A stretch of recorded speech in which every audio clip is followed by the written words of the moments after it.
నా పేరు సైదమ్మ, జిట్టగోని సైదమ్మ. మాది మునుగోడు మండలం, గ్రామ పంచాయతీ రత్తిపల్లి. అందరికీ ప్రజలకి నమస్కారం. అందరికీ నా ధన్యవాదాలు. మేడం, మీరు ఇండిపెండెంట్ అభ్యర్థిగా ఏ పార్టీతో సంబంధం లేకుండా గెలిచారు. మరి గెలిచిన తర్వాత మునుగోడు మండలం రత్తిపల్లి గ్రామంలో ఇండిపెండెంట్ అభ్యర్థిగా గెలిచినటువంటి జిట్టగోని సైదమ్మ గారు మరియు సైదులు గారు మనకు అందుబాటులో ఉన్నారు. ఈ 99 రోజుల ప్రణాళికలో భాగంగా రత్తిపల్లి గ్రామాన్ని ఎలా అభివృద్ధి చేయాలనుకుంటున్నారో ఒకసారి వాళ్ళని అడిగి తెలుసుకుందాం. నమస్కారం సార్. నమస్కారం సార్. ఇవాళ మనకు ప్రజాపాలన ప్రగతి నివేదికలో భాగంగా గ్రామసభ జరగబోతుంది. మరి మీ ఊరికి మీరు ఇండిపెండెంట్ అభ్యర్థిగా గెలిచారు. గెలిచిన తర్వాత మీరు ఎమ్మెల్యేలను కలిసి, ఎమ్మెల్యేగా రాజగోపాల్ రెడ్డిని కలిసి ఏమన్నా నిధుల కోసం అడిగారా, లేదంటే పార్టీ చేంజ్ అయ్యే అవకాశం ఏమన్నా ఉందో చెప్పగలరు? పార్టీ చేంజ్ కావడానికి అయితే ఏం ఆలోచించలేదు. కాకపోతే ఏంటంటే అభివృద్ధి కొరకు ఎమ్మెల్యే గారిని కలవాలనుకుంటున్నాం. ఇంతవరకు కలవలేదు.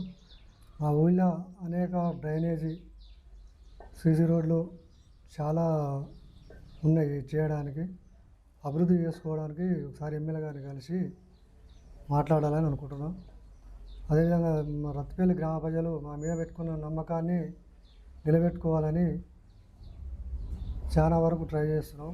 అభివృద్ధి చేసుకోవాలని మా మీద ఉన్నటువంటి నమ్మకం నిలబెట్టి ఊరు అభివృద్ధి చేసుకోవడానికి బాగా కొనసాగుతానని చెప్తున్నాం. సార్, మీరు సర్పంచ్ అయిన తర్వాత, మీ సతీమయ్య సర్పంచ్ అయిన తర్వాత ఏమైనా సీసీ రోడ్లు కానీ ఏమైనా కార్యక్రమాలు చేపట్టారా? 3 months అవుతుంది మీరు అధికారంలోకి వచ్చేసి, సర్పంచ్గా బాధ్యతలు వహించి. సీసీ రోడ్డు ఇంకా ఏం రాలేదు మాకు, పెట్టలేదు సారు.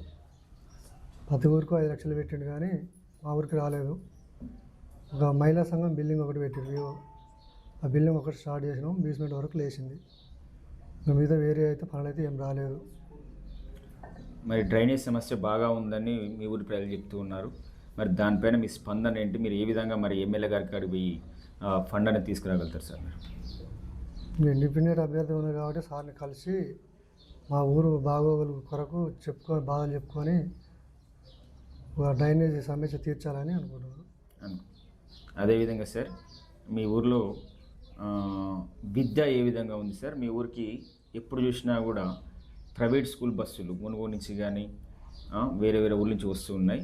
దానిపైన మరి మీ స్కూల్లో ఉన్నటువంటి ప్రైమరీ స్కూల్ని ఏ విధంగా బలోపేతం చేయాలని చూస్తున్నారు మీరు? గతంలో ఎక్కువ ప్రైవేట్ స్కూళ్ళకే పోయేది. కొంచెం ఈసారి కూడా మా ఊళ్ళో కూడా 10th పెరిగింది. ఇంకా కూడా దాని కొరకు పెంచడానికి ప్రయత్నిస్తాం. చాలా వరకు ప్రయత్నం చేస్తున్నాం. అది సార్, మీరు ఇప్పుడు చాలా పేద ప్రజలు మాత్రమే గవర్నమెంట్ స్కూల్కి వెళ్తూ ఉంటారు. వారికి ఏమైనా స్వచ్ఛంద సంస్థల ద్వారా కానీ ఎవరన్నా మీ ఊళ్ళో కూడా మంచి మంచి గొప్ప వ్యక్తులు ఉన్నారు, వాళ్ళ నుంచి ఏమన్నా ఫండ్ తీసుకొచ్చి వాళ్ళకి హెల్ప్ చేయగలుగుతారు పేద ప్రజలకు? భవిష్యత్తులో చేయడానికి ట్రై చేస్తాం. ముందు పెద్ద పెద్దలను కలిసి ఈ ఆలయాన్ని ఆర్థికంగా అంత ఫండ్ తెచ్చి డెవలప్మెంట్ చేయడానికి ముందుకు వెళ్దామని చూస్తున్నాం. ఇంతకుముందు కేసీఆర్ గారు ముఖ్యమంత్రిగా ఉన్నప్పుడు ధరణిలో ఉన్నటువంటి సమస్యలు చాలా ఉండేవి సార్ భూముల గురించి. ఇప్పుడు మన సీఎం రేవంత్ రెడ్డి గారు వచ్చారు, భూభారతి కార్యక్రమం పెట్టేసి సాదాబైనాలో ఉన్నటువంటి భూములన్నీ కూడా పట్టాలు చేస్తున్నారు.